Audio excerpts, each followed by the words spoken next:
Kita ketemu kembali dalam Quo Indonesia episode keempat. Kali ini saya ingin bicara mengenai creative destruction. Istilah ini muncul kembali ketika 3 pemenang hadiah Nobel Economy diumumkan di Swedia beberapa waktu yang lalu. Tapi sebelum kita bicara mengenai pemenang hadiah Nobel bidang ekonomi tersebut, saya teringat bahwa pada satu waktu di tahun 2013, ketika saya menjadi fellow di Harvard Kennedy School, saya diminta untuk membaca buku Daron Acemoglu, The Colonial Origins of Comparative Development. Nah, buku ini menarik karena dalam buku ini digambarkan bahwa banyak negara berkembang gagal dalam meningkatkan pertumbuhan ekonominya. Karena pertumbuhan ekonomi mereka didasarkan pada extractive industries atau ekonomi, bukan didasarkan kepada inovasi. Dan juga tidak inklusif, karena hanya dikuasai oleh sekelompok kecil penguasa dan pengusaha, walaupun pada akhirnya ada beberapa yang menjadi konglomerasi. Tapi itu kan bukan pembangunan yang sustainable. Pembangunan yang sustainable dan tumbuh, maju, itu adalah pertumbuhan ekonomi yang didrive oleh ekosistem yang inklusif, didrive oleh inovasi, didrive oleh pendidikan yang berkualitas, dan juga didukung oleh partisipasi publik. Nah, inilah kondisi objektif yang diperlukan untuk membangun satu ekonomi yang lebih stabil dan lebih sustainable.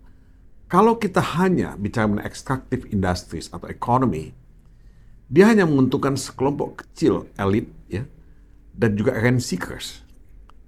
Rent seekers yang bergantung kepada kekuasaan dan konglomerasi. Nah, ketika itu terjadi, ketika sumber daya alam itu berhenti, yang ada adalah stagnasi. Nah, bagaimana kita keluar dari stagnasi ekonomi itu? Nah, disinilah diperlukan inovasi. Pemenang Nobel Economy 2025, Joel Mokyr, seorang yang berasal dari Turki, Philip Aghion, dan Peter Howitt. Dia mengingatkan kita kembali bahwa inovasi adalah kunci untuk pertumbuhan ekonomi yang lebih cepat. Ketika stagnasi itu terjadi, ketika kemandekan pertumbuhan ekonomi itu terjadi, kita mesti meninggalkan itu dan menghancurkan itu kalau dianggap perlu dengan melakukan creative destruction. Jadi harus ditinggalkan kemandekan itu. Harus ditinggalkan ekonomi atau teknologi yang tidak bisa tumbuh. Nah, saya kira ketiga pemenang hadiah Nobel Economy ini mengingatkan kita kembali betapa pentingnya kita membangun ekosistem yang inklusif. Joseph Schumpeter dalam bukunya Capitalism, Socialism, and Democracy menciptakan istilah creative destruction ini. Nah, ini terjadi jauh sebelum kita mendapatkan peringatan dari pemenang Nobel ini. Joseph Schumpeter menciptakan istilah ini pada tahun 1942. Nah, creative destruction itu membangun dan mengkondisikan terciptanya inovasi yang akan membuat business model dan produk yang lebih aktual dan lebih punya masa depan. Nah, apakah kita bisa melakukan hal itu? Karena kita kelihatannya terlalu spoil dan manja dengan kekayaan sumber alam dan sumber tenaga kerja yang melimpah. We are happy, but we are not happy actually. Nah, saya bukan seorang ekonomis, tapi saya tahu bahwa kita tergantung pada extractive economy, extractive industries, tapi pertanyaannya adalah, berapa lama kita bisa tergantung pada extractive industries ini? Pada emas, pada tembaga, pada nikel, dan yang lain-lain. Nah, semua ini akan habis pada waktunya. Akan depleted. Minyak sudah depleted, dan kita menjadi net oil importer sekarang ini. Nikel yang begitu jaya dan begitu besar kontribusinya pada pasar dunia, itu juga akan habis pada waktunya. Demikian juga emas dan yang lain-lain.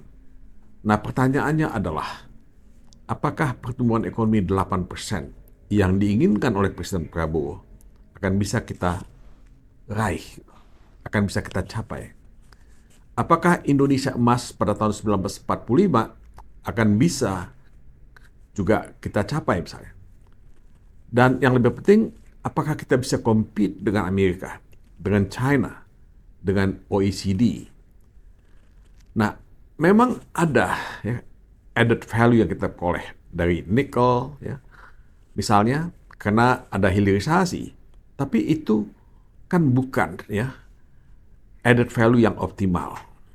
Ya, added value yang optimal itu adalah kalau kita bisa menciptakan ya atau membuat produk jadi, bukan setengah jadi. Ya. Nah, inilah yang kita tidak lakukan selama ini, karena kita terbuai dengan apa yang disebut paradox of plenty. Nah, paradox of plenty inilah yang menjebak kita untuk berjalan di tempat. Ya. Negara lain yang tidak punya sumber daya alam, itu sudah sangat maju karena inovasi, dan kita tidak melakukan itu. Nah, kenapa kita tidak bisa melakukan itu? Karena tidak banyak proyek research ya, R&D yang kita lakukan di Indonesia ini. Setahu saya, dana R&D kita itu sangat kecil. 0,3% dari GDP. Tidak sampai 1%, 2%, atau 3%. Karena itu memang tidak ada paten yang laku ya, yang kita buat. China punya teknologi yang sangat maju, walaupun dia mulai dengan reverse engineering. Dia mulai dengan copy paste. Tapi setelah mereka semua siap, mereka punya paten yang terdaftar di dunia sangat banyak. Terbanyak di dunia. Nah, kita hanya bergantung pada hilirisasi untuk mendapatkan sedikit added value. Nah, apakah kita tidak ingin melakukan itu? Ya, melakukan R&D yang lebih komprehensif. Lihat apa yang terjadi dengan Kodak, ya, kamera, ya, yang dulu merajai dunia, dia udah ditinggalkan oleh teknologi baru.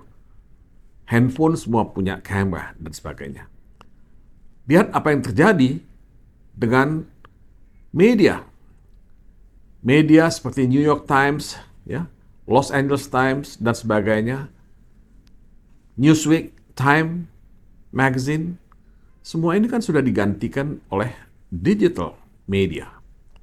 Nah, kita punya artificial intelligence sekarang ini. Nah, itu juga akan lebih menghantam tenaga kerja kita. Jadi, kata kuncinya kembali adalah inovasi. Kalau inovasi ada, kita harus melakukan perbuatan yang radikal, mengganggu kemapanan, ya, menggantikan stagnasi itu dengan pertumbuhan yang lebih baik, ya, lebih positif ke depan. Dan saya ingin mengambil contoh saja, ya, walaupun ini mungkin bukan contoh yang terlalu bagus, ya, pikiran menaik destruktif, ya, creative destruction itu ada pada banyak pihak ketika mengalami stagnasi itu.